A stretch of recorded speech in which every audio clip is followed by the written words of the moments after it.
The term jumping the shark is often used in television series when a plot point or a story is just so absurd, a noticeable shift in quality within the show becomes apparent and usually marks a pretty negative turning point for the show. The term originates from television series Happy Days, where the Fonz literally jumps a shark, but there are other notable examples. In The Walking Dead, there was the whole fake out with Glenn surviving by hiding under a dumpster, Scrubs doing season 9 episode 1 in med school. In Jaws 4, the main character Ellen Brody believes the shark is seeking revenge against her family, and it follows her from New England to the Bahamas, hunting the family personally. Halloween Resurrection had Busta Rhymes Kung Fu.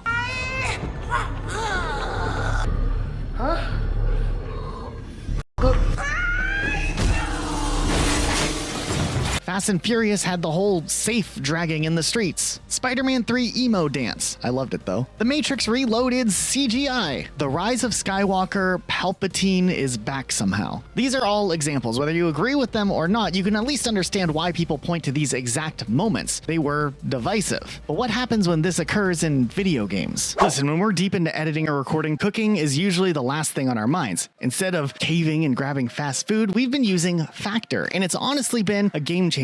In just 2 minutes in the microwave, you get a fresh, satisfying meal that keeps us fueled up to keep making videos. Factor just doubled their menu to over 80 rotating weekly meals. That means way more chef-crafted, restaurant-quality options, including premium seafood like salmon and shrimp at no extra cost if there's something on the menu we're maybe not into. It's super easy to switch it out for something we love. Some of our personal favorites from this week included herbed Greek chicken and tomato penne with garlic broccoli, plus the smoky bacon cheddar bites, which are super convenient to eat. Also, they have some banger smoothies that we've been trying as well. They've also expanded options to support different health goals like high protein and calorie smart meals while cutting out refined sugars and low quality seed oils. And with more Mediterranean and Asian inspired meals than ever, eating clean actually tastes exciting instead of repetitive. We've both been using Factor a lot, and it's taken the stress out of trying to eat smart during busy weeks. The meals are fresh, never frozen, they taste great, and they've helped us stay consistent without losing time in the kitchen. So if you want to try it, head to factor75.com or click on the link below and use code ROCKETSLOTHFB50 to get 50% off plus free breakfast for 1 year. That's code ROCKETSLOTHFB50 at factor75.com to get 50% off plus free breakfast for an entire year. Call of Duty is in an interesting place right now because a lot of fans have been complaining, especially in recent years, that Call of Duty has fully gone off the rails and jumped the shark when it comes to cosmetics and multiplayer. I mean, some of the cosmetic choices for Call of Duty Black Ops 6 have been hilarious, and not in the good way, to the point where Activision finally had to address the criticism from the community for how Call of Duty has been losing its identity in the last few years. But Call of Duty jumped the shark multiple times before bad cosmetics were introduced to the game. It didn't mean that Call of Duty wouldn't continue to be successful or continue to have good titles later, but there are a lot of different points we can look at from over the years where things definitely were interesting. Believe it or not, while Call of Duty started off as a World War II gritty, serious game series, Call of Duty 4 and Modern Warfare 2 didn't really jump the shark here. They were exciting, but still based in realism and helped elevate Call of Duty to the biggest audience it had had at the time. But I had noticed back in the day some people pointing to Call of Duty Modern Warfare 3 as the first jumping the shark point for the series. While this one's a little tricky because there's not one specific example here, the criticism mostly came to Modern Warfare 3's campaign feeling like it was kind of a Michael Bay movie, like way too much over-the-top action and whatnot. I mean, the Eiffel Tower explodes, there's the explosion in London. I get it, but I don't think Modern Warfare 3 is the definitive jumping the shark moment. Black Ops 2 started doing some things by embracing the future tech, maybe a little too hard, but I think Call of Duty Ghosts probably marks the biggest turning point where it felt like Call of Duty jumped the shark officially. I've talked about Call of Duty a lot on this channel, and I always like to point out that scene where the main character realizes that his dad's a ghost, and then his dad's like, and you're a ghost now too. That was always really, really goofy, and it really, really does set the tone for Call of Duty Ghosts campaign, where just a lot of stuff is happening and it always goes south. They never do anything correctly, even though they're supposed to be the best of the best. And then that was a big juxtaposition to Call of Duty 4, for example, where your first mission is like tactical and it shows like how advanced of a squad you are. They can go in, execute the mission, and get out, even if things go south towards the end. You still get to see the tactical success side of things. Ghosts, there's something going wrong every second, and it starts to make you feel incompetent and not this elite squad that you're supposed to be. Also, the Odin things, those missile things landing in the sky, that was wild. The story of America getting invaded by Brazil is wild. I mean, it's a fun action game. It's like the Fast and Furious equivalent of Call of Duty, but Ghosts definitely has to be mentioned here. If you disagreed with me on Call of Duty Ghosts, maybe Advanced Warfare's over-the-top futuristic stuff could have counted. Black Ops 3, you get your arms ripped off, and there's like a lot of, like, I don't know, dream jumping or something like that. Warzone's its own entire beast. That thing started off as a really interesting jump into Call of Duty's Battle Royale era, or second jump into the Battle Royale era. And then next thing you knew, there was Godzilla and King Kong, Nicki Minaj and Snoop Dogg, Attack on Titan, and now we have Seth Rogen. So I don't know. There's another element, though, to Call of Duty I want to talk about quickly before we move on, though, and that's zombies. Because I also feel like zombies as its own entity jumped the shark in itself. When zombies was first introduced in Call of Duty World at War, it was just this secret bonus that you got for beating the campaign. I don't think they expected it to become as successful as it did, but there was something special about those first zombie maps that were in World at War and that released as DLC later on. They were rooted in this like alternate World War II timeline, and it just added this sense of mystique to the whole thing. The first map, you're just in a bunker. The second map, you're in an asylum based on the multiplayer and campaign area. That's already a really creepy setting, but you're definitely wondering why there's so many zombies at this asylum. What is special about this asylum? The third one, you're in the swamp. Characters are introduced. You're somewhere in Japan. There's like a meteorite out of bounds, maybe giving these zombies energy. I don't know. There's weird phones that have whispering, and there's just a lot of atmospheric storytelling here. And the last one, you're at the factory where all of this started in Germany.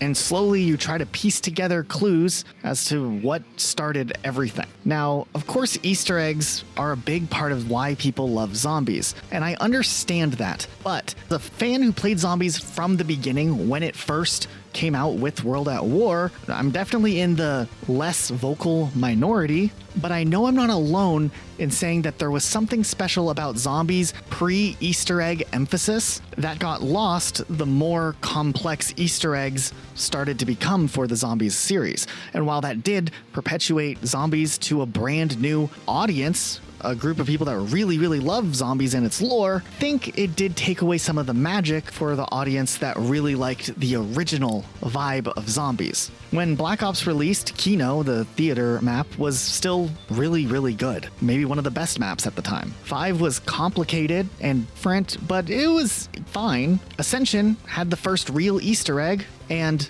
that was still pretty true to form in the sense of zombies, but by Shangri-La, it definitely felt like the fantasy elements were starting to take more of a precedent than necessarily this historical alternate timeline type vibe that zombies originally had. In my opinion, the zombies map that jumped the shark for the series was Call of the Dead. This map was a pretty cool setting, however, it had actors playing the characters, real actors, and George Romero was the zombie that you couldn't kill. I mean, you can kill him and it's a pain, and then he just comes back a few rounds later, and it completely changed the formula of zombies. It forced you to move around the map and to progress the Easter egg side of things as a priority, rather than letting players in to play zombies and choose how they want to experience zombies. If you had a group that just wanted to camp in one area, couldn't really do that anymore because George would eventually show up and ruin your camping spot. The whole objective shifted to be completely reliant on Easter egg hunting as the main priority, and I wasn't really a fan of that. I still like zombies and this map, but it did change the perspective of how zombies would be moving forward, and this culminated through Shangri-La, and then especially on Moon, where literally they nuke the Earth. I mean, that is crazy,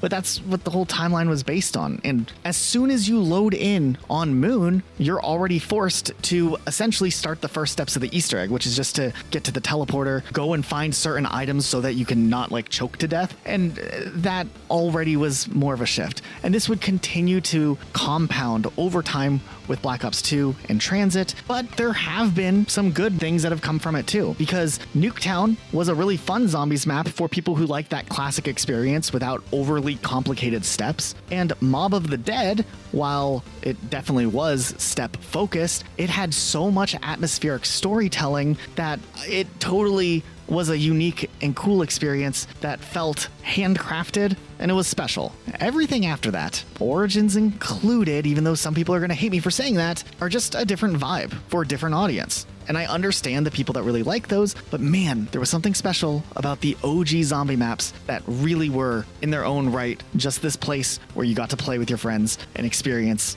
zombies as a horde survival game. Okay, enough about Call of Duty. Let's bitch about Halo.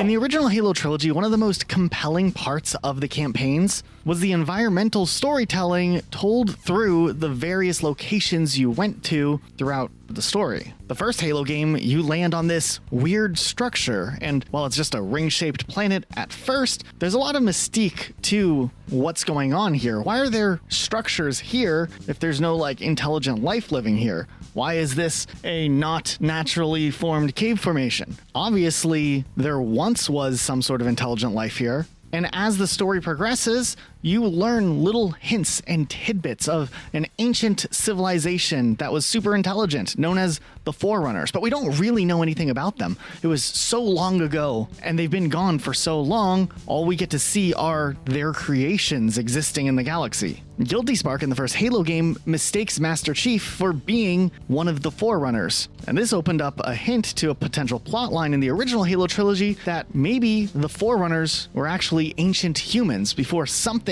caused mostly mass extinction and sent humanity back into the Stone Age. Nevertheless, it was always exciting in each subsequent Halo game where you got to explore these different structures and try to piece together your own narrative in your head as to what these things were there for, or what they were fighting. Then the Flood gets revealed, and we learn about the Covenant's obsession with the Forerunners, all this culminating in Halo 3 to the Prophet of Truth not being able to fire the Halo rings because he isn't a human. So instead he forces Sergeant Johnson to activate the ring. Once again, making players question, are humans the Forerunners all along? Now, if you've been in the Halo community, deep in the Halo community, you would know that this is a big debated topic still. I think a lot of Halo purists, myself included, believe that in the original trilogy, Forerunners were humans. However, there were hints in the Halo 3 terminals suggesting that maybe things were a little bit different, and the Forerunners potentially chose humanity to carry on the mantle of responsibility.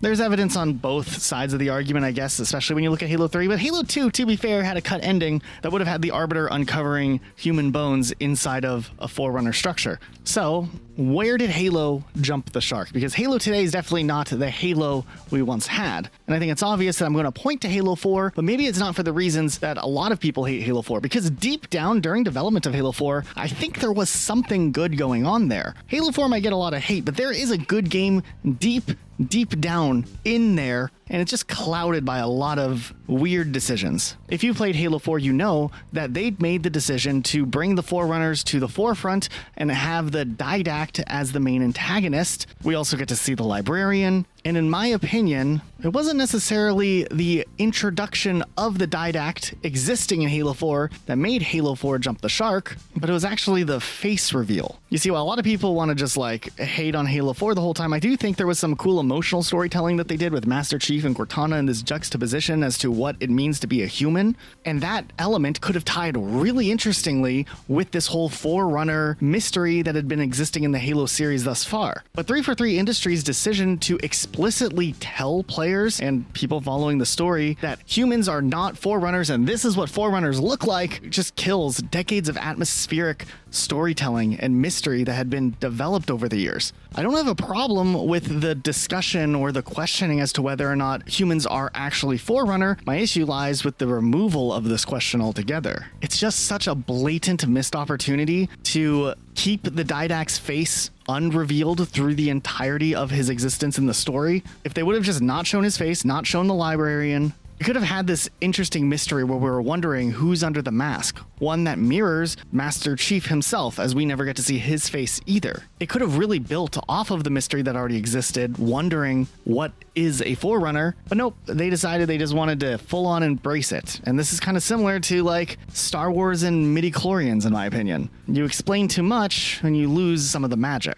In the late 90s, going into the early 2000s, Tomb Raider was a massive success. It was a well-beloved franchise and the first 3 games were really well received. Lara Croft as a character became kind of an icon for gaming around the time, being on magazine covers all the time, even in advertisements or getting action figures. Like, not only was the gameplay of the games pretty good, also the character was very nice. So, interesting environment, cool gameplay, and a character that was very appealing made this a big success. And usually you would think that, you know, the developers behind the game would be pretty happy with how well this franchise is doing and how big it's becoming, but it was actually quite the opposite. Now you see, after the success of the first Tomb Raider, Eidos Interactive, the publisher, forced Core Design, the developer, into a grueling annual release schedule. Because of this, they quickly became creatively burnt out and even physically and mentally exhausted. So by the fourth game, Tomb Raider The Last Revelation, they tried to kill off Lara Croft at the end of the game because, you know, they wanted to get out of making this franchise. Apparently, they even kept this a secret from executives at the publisher until it was too late to change this. And even though at the end of the fourth game, it does look like Lara Croft died, Eidos Interactive was not willing to abandon their cash cow. They insisted that the series continues. And with the fourth Tomb Raider game releasing in 1999, right before the PlayStation 2 released in 2000, they also wanted to make a bombastic jump to the next generation with a Tomb Raider game. But they didn't really want to abandon the yearly release. So the decision was made to split the team into 2 teams essentially. One would develop like a prequel called Tomb Raider Chronicles, where Lara Croft's friend reminisces about her past adventures at what, you know, you were meant to believe was her funeral. And then another game that was gonna work on a next generation sequel to Tomb Raider called Tomb Raider Angel of Darkness. And the way they split up the teams was that the veteran developers were gonna make the Tomb Raider Chronicles prequel game, and the people that were in charge of making Angel of Darkness, their next generation game, were the people that were less experienced at developing a game. But, you know, it was gonna be fine because the teams were gonna merge together after Chronicles was done, and then development would just continue with the full team. But when the 2 teams eventually merged, the veterans found that the work on Angel of Darkness was absolutely horrendous. There was nothing they could really work with, and this forced a internal reboot of the project, which put the team really behind. So Eidos had to grant a delay for this project, and it was actually apparently delayed twice internally and would be announced for a 2003 release. The developer wasn't quite off the hook though with the yearly release schedule, because they did have to develop 2 Game Boy games in 2000 and 2001 as well. But even with the delay, the development on Angel of Darkness wasn't going well. And the Game Boy game that was going to release in 2002 actually was developed by Ubisoft this time, in what I presume is an attempt to give Core Design some more time and resources to develop Angel of Darkness, but there was nothing to be done. Angel of Darkness was deep into development hell, and Eidos refused to grant any further delays, which then meant in order to get a 2003 release, they had to just start cutting game content, which included half the plot, locations, and a lot of characters. And actually the most insane thing, they also had to cut dual wielding. This is like the only Tomb Raider game where you can't dual wield guns, and technologically the game was absolutely horrendous. It ran like booty cheeks and was just in an unfinished and unstable state. And as I said earlier, they were creatively just burned out at this point, and having to reinvent Lara Croft for the next generation was a task that wasn't gonna turn out well with all this creative burnout. She is not the same person she was, and at this point she's hiding out in Paris while being accused of murder, and they try to really make her like this emotional character now, kind of making her like an emo Lara Croft or something, I don't even know. And I could already consider this part the main shark jumping moment, but there's also other things they would do that I kind of feel like also jump the shark. Like they would include a new RPG system into the game where you could level up Lara Croft's strength, which also is really out of place. And also they try to introduce like a stealth system and hand-to-hand combat, which, you know, the first games were fun because you could run around and shoot and like parkour. So that's also really out of place. But to me, the biggest shark jumping moment is when they introduce a playable character into a Tomb Raider game game that was not Lara Croft. You randomly get to play as this new guy called Curtis Trent, and he's like a warrior that was trained as a part of an ancient order or something, and he wields a magical weapon that's like a frisbee called the Shirogai, which he can control with his mind, and he becomes Lara Croft's sidekick. And I don't know, everything about this Curtis Trent guy is just really weird, from like his story to you having to play as this character instead of Lara Croft. And I mean, also, by the way, when I said he had the weapon that he could wield, this is only in the cutscenes. They actually had to cut the feature of you as a player being able to use this like magical frisbee. There's a way to restore it in the files, but it wasn't in the actual game. And almost everything about this game was just so out of place for the series. And Angel of the Tomb Raider, upon release, was really badly received by critics and fans alike. And the publisher was not happy with this, and they straight up just took away the Tomb Raider IP from the studio and would give it to Crystal Dynamics, who would be developing the future Tomb Raider games for a while. And for core design, this would kind of lead to the company eventually being defunct, because without an IP, a lot of people left and they went on to found their own studios. So they struggled to get any projects going, and eventually it would be closed down in 2010. Also, a new studio taking over the IP meant that we would never see Curtis Trent ever again, even though they really tried to set him up as a new main character in the Tomb Raider series, and also had like this whole cliffhanger ending about his death at the end of Angel of Darkness. Angel of Darkness will just always go down in history as like a weird Tomb Raider game. But I mean, this could have been prevented if the publisher just started reading some of the red flags that were happening. And I apologize if I went way into depth for this, but you know, I used to be a big fan of the Tomb Raider games when I was younger. And Angel of Darkness kind of just personally disappointed me back then. So I felt kind of passionate about telling its story. But let's move on. Do I talk about Skate 4, the new Skate game? It's really just called Skate. It's a reboot.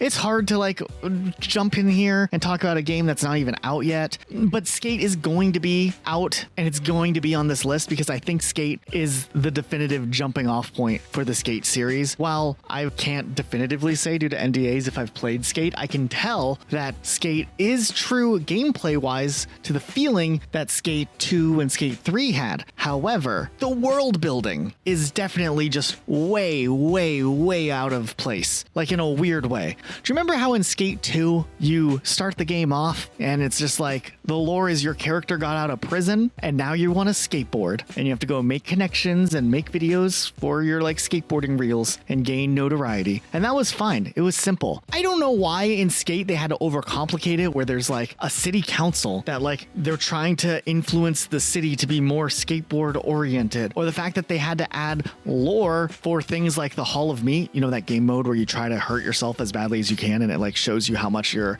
medical bills cost. They wrote lore into Skate 4 that essentially says, just so you guys know, they're not actually hurt. They have this invulnerability technology now that's out there that protects the skateboarders from getting actually hurt from throwing themselves off the board. What's the point? The whole point of that being fun was like, it was a different way to play, and it was funny to see how bad you could hurt yourself. Making a lore explanation is so dumb. From what I've seen, early access for people who've gotten into like the closed beta has allowed people to purchase cosmetics, which I think is funny that the game will let you do that even if there's still like a lot of things in the game not even close to being finished, placeholder textures and stuff during this playtest, but they're willing to take your money. I think it's telling where the Skate game is going. I think the game's still going to be fun, but I think the essence of the original Skate trilogy has been lost, and this is going to be something else. It might scratch the itch if you're a Skate fan, but it's definitely the more commercialized, different Skate experience than the one that we all knew and loved back in the day. Okay, this next one might seem like a flaming hot take that some people probably are going to disagree with me on, but it was something that I felt strongly enough about, and it involves Wolfenstein. Now, don't get me wrong, I love the two main Wolfenstein games that released. I think the idea of like this whole alternate timeline thing and building off of like the established things that Wolfenstein had done before was a really cool outlet, and I am excited still for the inevitable Wolfenstein 3. Now, with a game like Wolfenstein and Wolfenstein 2 here, you would think I'd be pretty forgiving for over-the-top moments, because, I mean, it's Wolfenstein. Look at it. There's over-the-top moments no matter what. However, in Wolfenstein 2, new Colossus. I gotta say, it was keeping me intrigued the whole way through, but it did seem like, as far as believability goes, they were down just to throw something out the window completely with, spoiler alert by the way, the whole decapitation sequence for William Blazkowicz. If you haven't played or you haven't played in a long time, essentially in the story, Billy Blazkowicz's body is failing him slowly, and he also gets caught by a bunch of Germans, and they go to publicly execute him, which they succeed at, kind of, except his team was able to retrieve his head as it was falling, and then take the head and attach it to like a special secret German project of like a perfect soldier's body, and it just worked, just like that. Now, like I said, this is Wolfenstein. Things are supposed to be over the top, but I think this one pushed the envelope just a little bit too far. And while I think Wolfenstein New Colossus is still a good game overall, I think it kind of then moved the series in a direction where, when it was time for Youngblood to come around, even though it was a different studio and it was a spinoff and it was a bunch of other things going on with that game, they had to like figure out how they were going to keep things intriguing.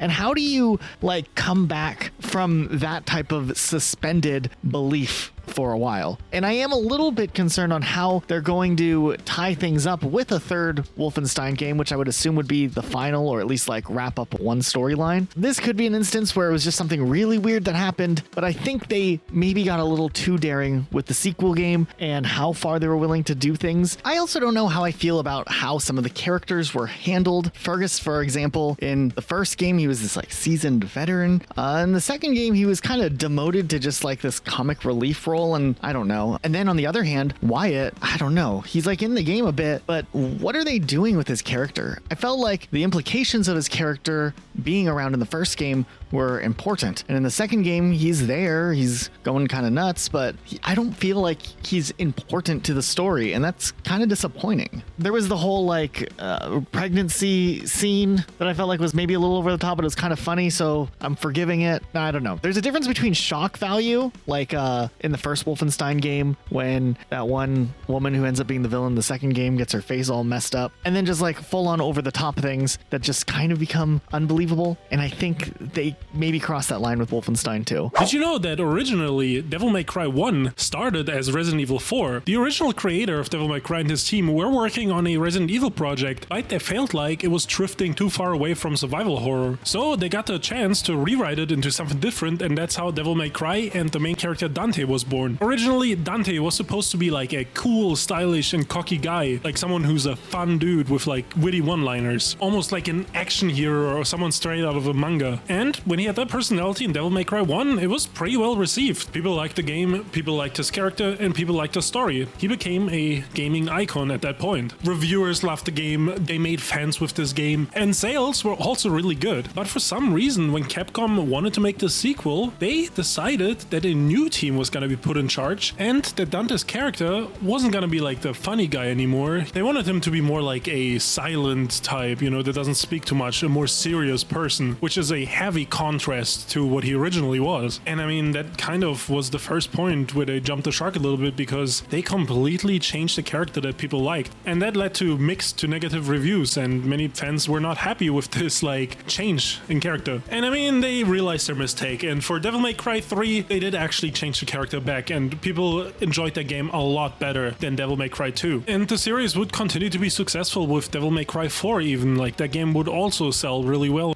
and was also praised by critics and fans alike. And it did seem like they learned a lesson with DMC 2 that like changing Dante's character is not a good idea. But after DMC 4, the franchise kind of went on a hiatus, and by 2013, Capcom has decided to westernize DMC and to reboot the franchise. And they would actually outsource this and not have a Capcom studio make this for the first time, and they gave it to Ninja Theory. Capcom gave them a lot of freedom with this reboot, and they were like, go crazy with designs and stuff, and they really wanted this to appeal to a younger demographic and to modernize and differentiate the franchise from what it was before. And I guess they had forgotten in those 10 years the lesson they had learned with DMC 2, because in 2013, DMC Devil May Cry came out and it was not well received. First of all, the character redesign is often cited as one of the worst character redesigns a game has ever done, and his character is very weird too. He's again more darker, but not in a mature way, more like an emo, whiny kid way.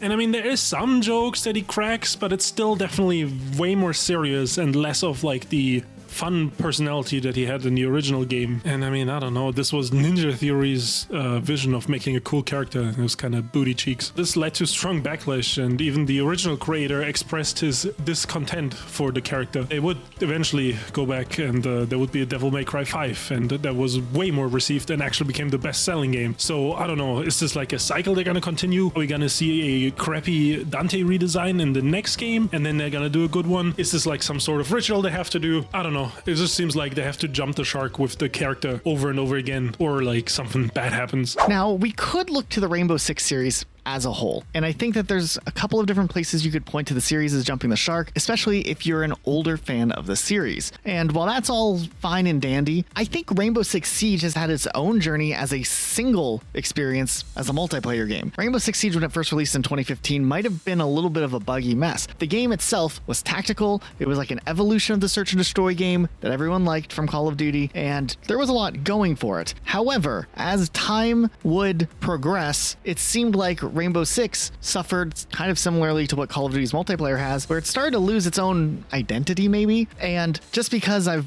been a Rainbow Six Siege player from pretty much the beginning, I feel like I've been through the journey of things getting progressively weirder, and I think this is a good game that has a very definitive example of when the game jumped the shark. You know, I think a lot of people were okay with Rainbow Six Siege kind of bending the, realism as to what is possible with different tech and gadgets, but there's a couple of moments leading up to the big jumping off point that I think could also be considered, but let's just look at it as a whole. Rainbow Six Siege would add new maps and operators on a pretty regular basis, especially early on. And sometimes these new operators would kind of bend the realism more and more. And I think the biggest one in the earlier days was when they introduced Finka and when they introduced Lion. These characters were pretty advanced for what their abilities were. Somehow, with the technology available, Lion would originally give his whole team access to essentially wall hacks if anyone was moving, which was pretty insane. They had to nerf that a bunch. And Finka somehow had the ability to wirelessly overcharge and heal her teammates, which doesn't make any sense. I mean, you can make arguments for a lot of things that Rainbow Six Siege has, some technology that might not seem that plausible. I mean, like Vigil being able to jam cameras, okay.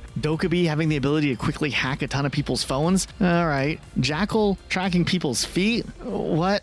But I think Finka and Lion were when some people were like, okay, they're just throwing anything out now. They don't really care about the realism. But then the game started to lose its identity to an extent, or at least its original identity. It evolved into something completely different back when they did the first ever Rainbow is Magic in-game event, which was an April Fool's event that lasted for 1 week in 2019. And then they brought it back multiple times over the years. But I think a lot of people were really not happy with this event, not because the event wasn't fun, but mostly because of the cosmetics that now were in pretty much any game of multiplayer. And this opened the doors for a lot more over-the-top cosmetics in Rainbow Six Siege, and that is pretty different from the aesthetic and the design and the, cool vibe of getting to play as like a real-world counter-terrorist unit based on like real-life lore. So I understand where that criticism came from, and I think after that there were a lot of different things, events, cosmetics, and things that just completely changed up Rainbow Six. I mean, there was also like the whole Outbreak thing, but that was like a spin-off, like infection mode that was kind of fun, but then they made a whole game off of that. So I don't know, it's weird. I think though, when things really were like,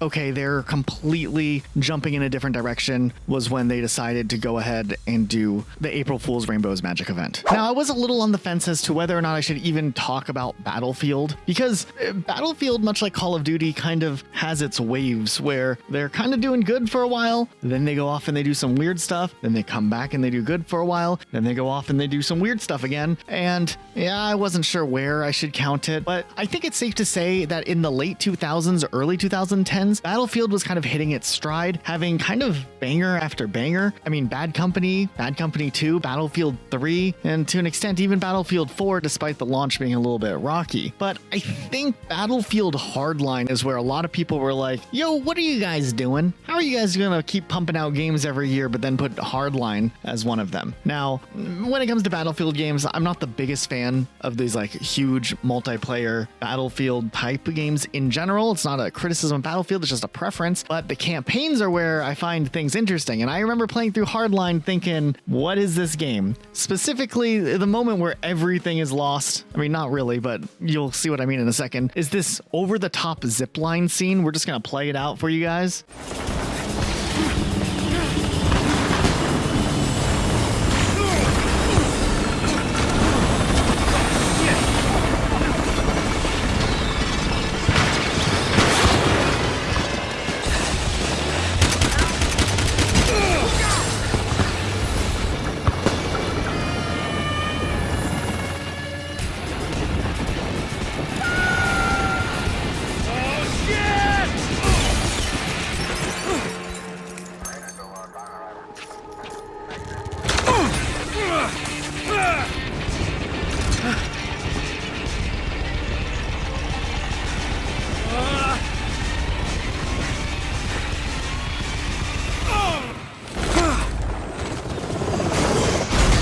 Holy shit!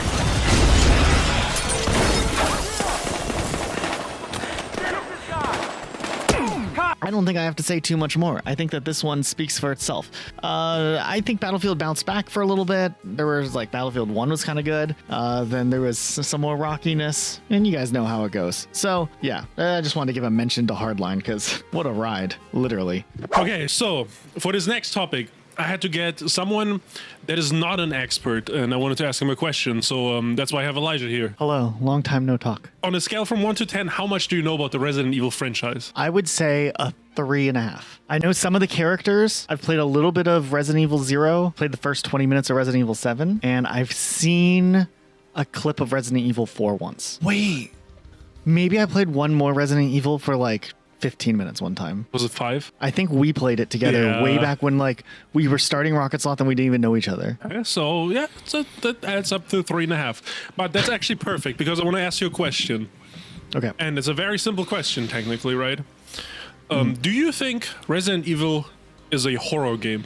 Yeah. Okay, see, Capcom got that for a while, and that's what I want to talk about. As you said, Resident Evil is a horror game. So first 3 games, you're in the city or like in a small mansion, you know, police station. Some horror stuff happens. The 4th one, you go into this like cult in Spain. It's like a village, but it's still very horror. But between the 3rd one and the 4th one, they definitely changed the game a little bit to be more action focused. Back in the day, they had like the fixed camera, and then they switched to like the 3rd person with Resident Evil 4. And Resident Evil 4 was very successful, and people enjoyed the action elements that game had mixed with the horror. But for some reason, when Resident Evil 5 came out, Capcom decided to go all in on the action and forget most of the horror elements. There's like a couple reasons why. You know, they added co-op, which made it less scary. And usually I'm a big fan of co-op, but you know, for a horror game like this, it kind of took it out again. The story being like insanely over the top. First of all, instead of being like a small contained story, it's now like a global conspiracy to like set out a virus that's gonna like kill the population of the Earth and create superhumans.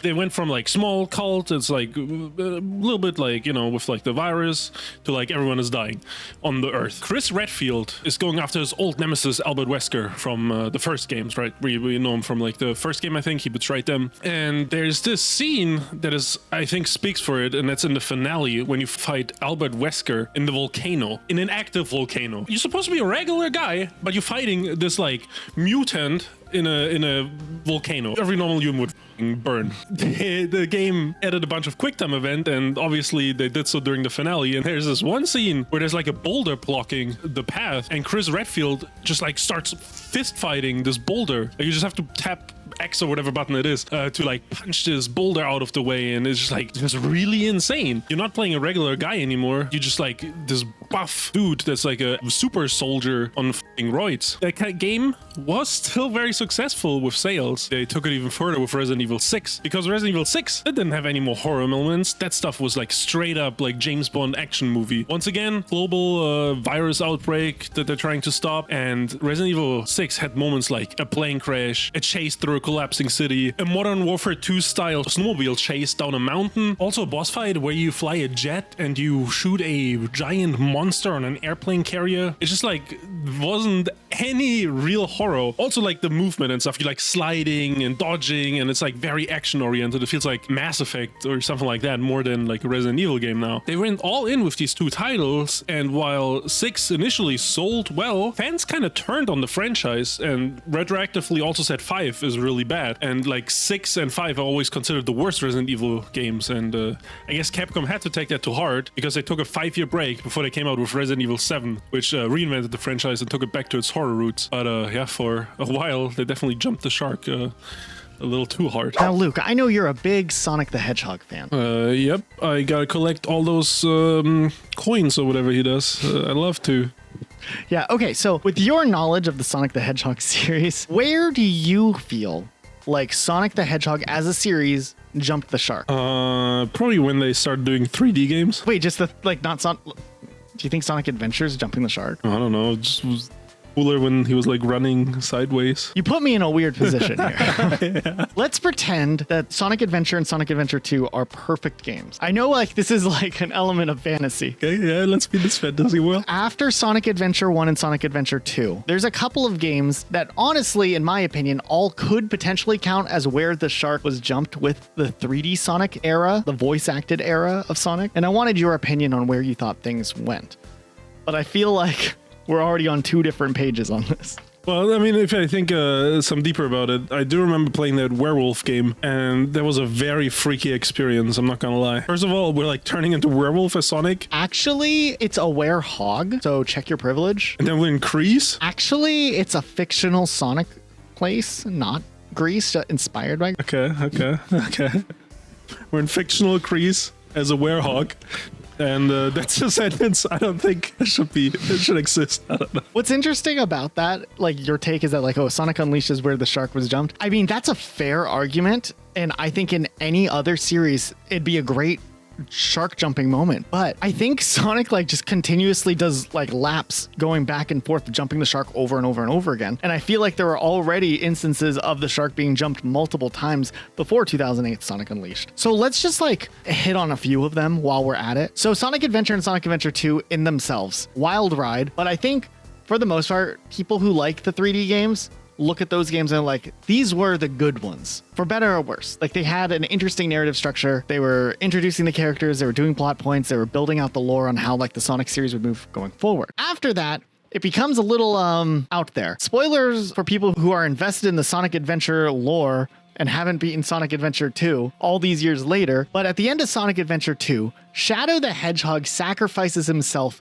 to defeat the giant lizard thing that's in outer space. And he's like falling to the earth. There's like a little memorial screen for him. And that's it. That's how Shadow ends. However, Shadow the Hedgehog was a popular character. Sega decided to bring him back. And Sonic Heroes tried to do some stuff with the Sonic Adventure formula. They did like teams of 3 and 4 different campaigns and then like a big ending at the end. So you're playing as a total of 12 characters, 3 at a time. And that in itself is interesting. But for Team Dark, they wanted Shadow the Hedgehog. How are they going to do that if the character is dead?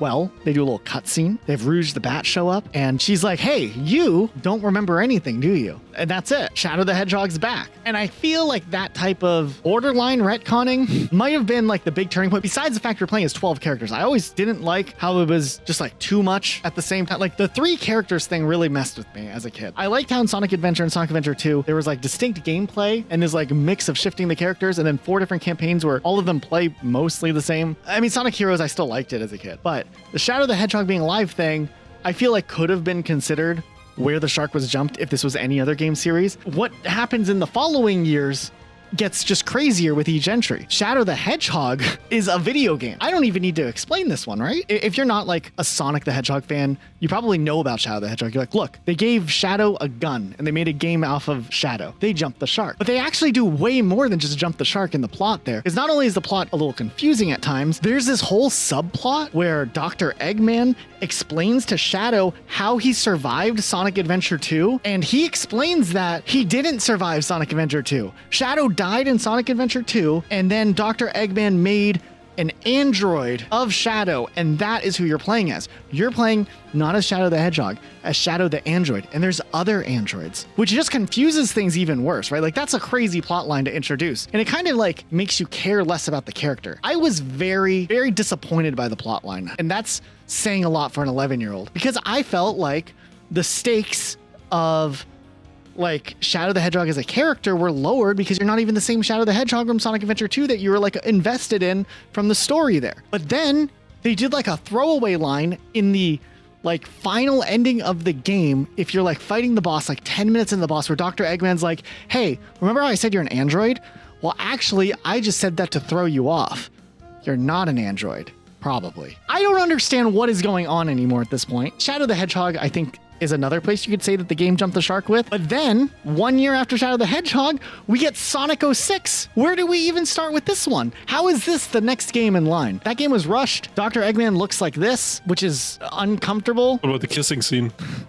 There's a kissing scene between Sonic and Elise. I want to say that that's a great point to say that the game's jumped the shark, but like, look at everything we've already talked about. And there's so much more going on. There's this other hedgehog named Silver who's from the future and he's time traveling back trying to kill the Iblis Trigger. There's this other character named Mephiles who just looks like Shadow the Hedgehog with like a Fortnite skin on. So like, we could argue Sonic 06 is where the shark was jumped, but then we had like Sonic and the Secret Rings where it's Arabian Nights, but Sonic the Hedgehog characters, or Sonic Unleashed, where there's a werehog. Then there's Sonic Colors, and I guess people really liked that one, and I think it's just because it's like the only one that maybe played it a little bit safe and didn't jump the shark as hard as the other games. So I don't know. I can't pinpoint one place because it's just, like I said, it's the laps, just going back around, jumping the same shark. I spent a lot of time trying to figure out what we should count for Sonic being represented here, and I still don't know. Maybe you're right. Maybe when Sonic went 3D, things were over. When they started talking. I mean, in the first Sonic Adventure game, they are fighting just like a water monster. Like the big enemy is water. But Sonic Adventure 2's story was really cool, I felt like. It's fine. Soundtrack was good for both of those games. So was Shadow the Hedgehog soundtrack though. And Sonic 06's. Like dun dun dun dun dun dun dun dun dun.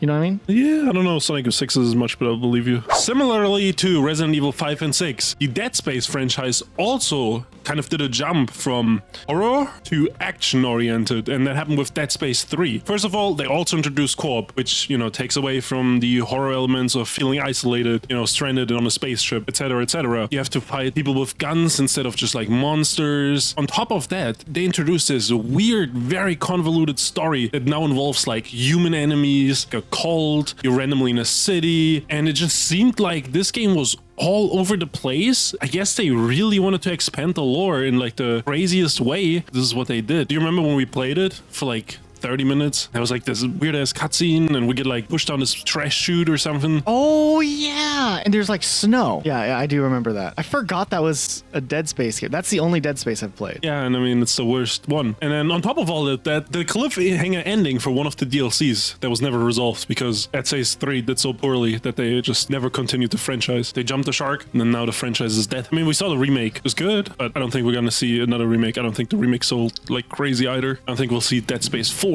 ever. Rip. One of my more recent obsessions has been the Tony Hawk series. I've been playing Tony Hawk 3 and 4 probably too much. I've been trying to crack the top 100 in competitive because the leaderboard is kind of janky. And I did it finally, but it made me think about the Tony Hawk series as a whole. And Tony Hawk's interesting because this was at one point one of the biggest game series out there. They did a couple of interesting things. Tony Hawk Underground was a big shift, but it was a good shift. And then after Tony Hawk Underground 2, they did like American Wasteland, and that was something. They did Project 8 and Proving Ground. I think anybody could point to any of those games if they're like a Tony Hawk fan and be like, that was the one where it went wrong. Any of those three games, it was like a decline in like pushing the envelope of what Tony Hawk had. But I would make the argument that honestly, even despite some of the issues with these games, for the most part, they're still good there at the game. It's still a Tony Hawk game. It's not like something just way out of left field that just ruined the series. And then there was spinoffs. There was Downhill Jam, which I had on the Wii, and I enjoyed that game. So even though some people probably would be like, that's where the series jumped the shark, I'm not going to do that because I played that game as a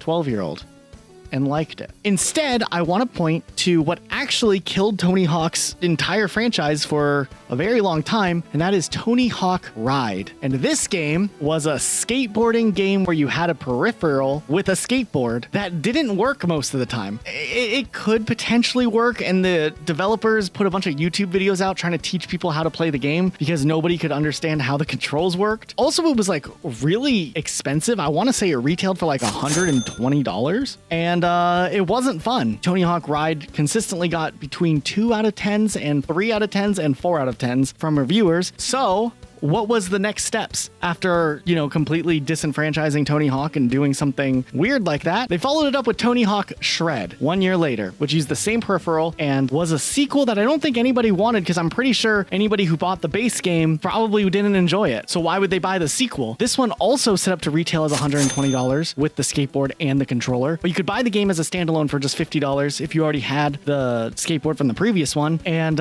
they added snowboarding. You could use your Xbox avatar or your Wii Me. Wow. Apparently they had announced that there was a surfing mode coming, but they couldn't get it ready in time.